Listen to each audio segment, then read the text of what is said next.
Buenos días, tardes o noches. Sean todos bienvenidos a este podcast, titulado Bolívar y su impacto en el derecho colombiano. Este podcast intenta, a través de un estudio anteriormente realizado, responder cuál ha sido la influencia de Simón Bolívar en el derecho colombiano. Siendo esto la pregunta realizada por el profesor Carlos Andrés Muñoz López, quien dirige la materia Cátedra Bolivariana en la Universidad Simón Bolívar, sede Cúcuta. Bueno, me presento, mi nombre es Fran Darwin Helves, soy estudiante del cuarto semestre de Derecho de la sede de la Universidad Simón Bolívar, acá en Cúcuta. Ahora bien, para entrar en una presentación más a fondo de Simón Bolívar, es necesario resaltar el marco histórico, político de Bolívar en esa época. Entonces, queridos escuchas, primero tenemos que entender quién era ese señor Simón Bolívar. Ese que tanto hemos escuchado en algunas novelas, que lo hemos escuchado en presentaciones radiales a través de algunas personas que han decidido comentar acerca de la historia del Libertador, como muchos lo llaman, el Libertador. Podemos encontrar hasta otros videos en YouTube donde vamos a encontrar parte de su historia, de lo que hizo, de su obra, pero acá nos vamos a centrar en dos temas en específico. Primero, reunir la idea de quién era esa persona.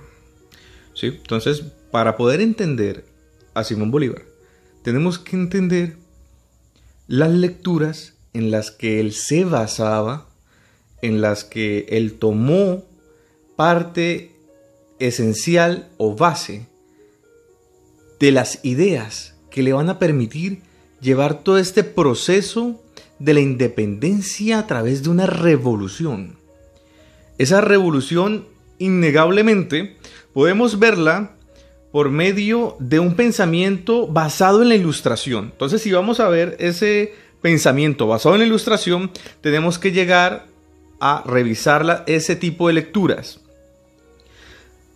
Es decir, solo por medio de un análisis hermenéutico hacia el pensamiento de Bolívar con sus escritos, llegamos a entender el por qué realizó todos esos procesos, por qué realizó todas esas guerras, por qué quería como tal una independencia hacia esta parte de América del Sur. Bien, pues las lecturas en las que él se basó, podemos tomar El espíritu y las leyes de Montesquieu, El contrato social de Jean-Jacques Rousseau, El tratado sobre el gobierno civil de John Locke, El Leviatán de Thomas Hobbes y, no siendo menos importante, obviamente, y de ahí se destaca bastante de su pensamiento, El Príncipe de Nicolás Maquiavelo. Estos escritores, sobre todo, se tomaron demasiado en la Ilustración. Entonces, decimos que Bolívar absorbe ese ideal de revolución propia de la Revolución Francesa, bajo los ideales de libertad, fraternidad, igualdad, de derrocar a una monarquía que se había situado en el poder y que no dejaba ser igual y libres a todos los hombres que eran parte de ese pueblo. Esto lo complementamos también con la historia que tenemos de Bolívar por su cercanía hacia el pensamiento napoleónico, hacia aquel personaje histórico que también deseaba generar un imperio por medio de guerras para recuperar parte de las tierras que le pertenecían a Francia o dominar otras partes que en ese momento pues no le pertenecían geográficamente. De igual forma, Bolívar capta lo que es el Código Civil napoleónico para poder generar sus políticas, generar la idea de su estado perfecto, para crear el proyecto que era este nuevo país que él quería conformar unificado a través de un sistema político. Dentro de ese sistema político podemos ver unos aportes importantísimos hacia el derecho colombiano actual, entre los cuales priorizamos que él, dentro de su lectura, como lo habíamos hablado ya, está Jean-Jacques Rousseau en el Contrato Social y El espíritu de las leyes con Montesquieu. Pues resulta que esos dos escritores tienen una concepción muy particular, en la cual prioriza la importancia de la libertad y la igualdad entre las personas. Pero, asimismo, dentro de esa misma lectura, se puede llegar a ver que ellos no consideran que todos los hombres deben gobernar. ¿Sí? En esas lecturas se muestra que el ser humano no se puede gobernar a sí mismo. Y es ahí donde se necesitan unas personas que son como las personas ilustradas, capacitadas para el gobierno. Es ahí donde encontramos ya la primera parte, que es que él, aunque defiende la libertad individual de la soberanía popular, prioriza sobre todo la importancia del derecho legislativo. ¿Y este derecho legislativo qué es? Es el derecho que permite controlar las relaciones que existen entre las personas del pueblo, por medio de actos legislativos, leyes, que van a ayudar a la buena convivencia social. Desde otra perspectiva, el proyecto del gobierno de la República Centralista de Simón Bolívar, en la memoria dirigida a los ciudadanos de la Nueva Granada, señala que el sistema general no es adecuado para las nacientes repúblicas americanas, ya que los federalistas querían repetir la experiencia norteamericana. Por lo tanto, Bolívar justificaba que el centralismo en pos de una eficiencia administrativa y política. Entonces, lo que vemos ahí claramente, Bolívar no quería que todos estuvieran separados, sino que estuvieran siendo dirigidos por un solo presidente. Hablaba del centralismo.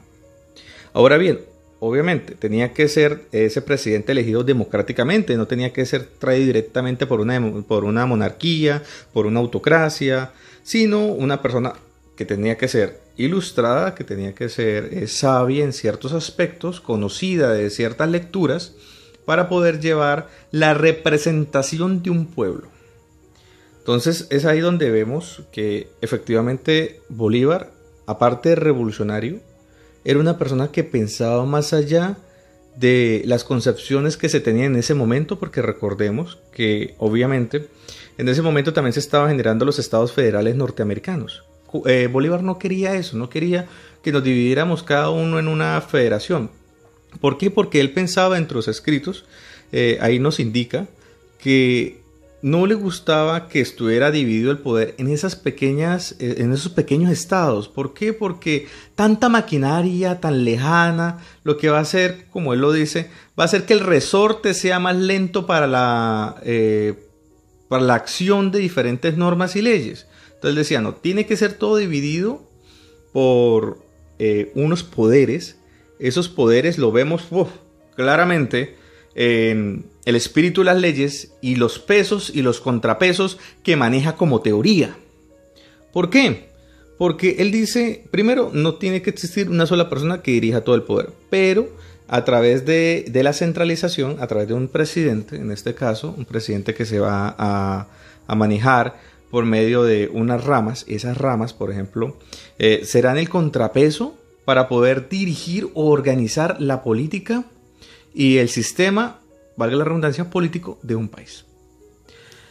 Bueno, vamos a hacer un break. Sé que a veces estamos hablando de muchas cosas, son cosas muy elevadas, pero centrémonos un poquitico, escuchemos una de las pequeñas frases que tenía Simón Bolívar. Y la frase es: más cuesta mantener el equilibrio de la libertad que soportar el peso de la tiranía. Miren, en resumidas cuentas, ahí vemos todo el pensamiento que quería generar Bolívar en esta parte de lo que llamamos Latinoamérica, ¿sí?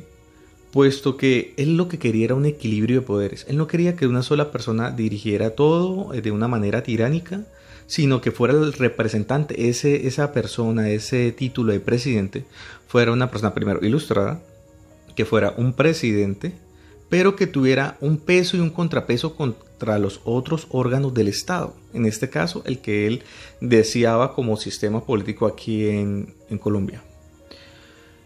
Ahora bien, nos habla de la tiranía. Lo primero que lucha Simón Bolívar es para evitar esa tiranía que en primera instancia se ve a través de los españoles, que se ve cómo los españoles manejaban todo lo que era el gobierno aquí en esta parte, ¿sí? En la parte de la colonia.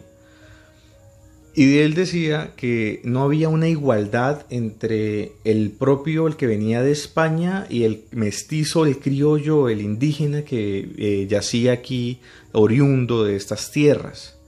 Porque él decía que obviamente existía como una especie de manejo de estatus por estirpe. Entonces, que si usted no pertenecía a esa estirpe, usted no era valorado como las demás personas. Entonces, de ahí donde dice, los esclavos también merecen los mismos derechos y el mismo estatus de una persona libre. Entonces quiere abolir directamente la esclavitud desde esa perspectiva y quiere convertir a todas las personas en personas iguales. Iguales no en que su pensamiento sea igual, pero sí igual ante el derecho, ante la ley, ante este nuevo sistema político.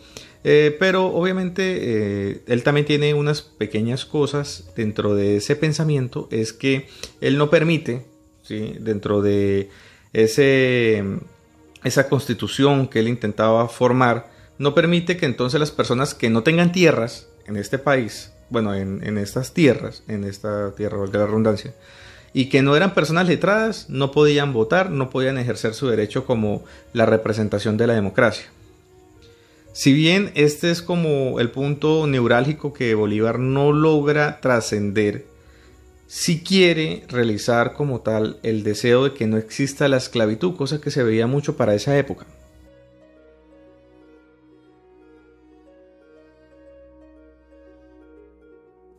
Bueno, no nos vayamos por las ramas y lleguemos entonces a una conclusión. ¿Qué es lo que necesitamos? Primero, para hablar de este personaje histórico como Bolívar es necesario, como lo hemos nombrado anteriormente, entenderlo desde una concepción de la ilustración y desde su análisis y comprensión de las lecturas que él realizaba, que él toma para todo su proyecto de libertad, todo ese proyecto que aunque efectivamente deseaba hacerlo, no lo termina cumpliendo al 100%. Que con errores, sí, efectivamente, puesto que él también lleva pensamientos imperialistas desde la perspectiva napoleónica para unificar todo, ¿sí?, para hacer un imperio, nos deja en claro el derecho, y ese derecho es el derecho a la libertad, a la abolición de la esclavitud y a la importancia de la libertad para todas las personas, sin importar su raza, su credo, etc.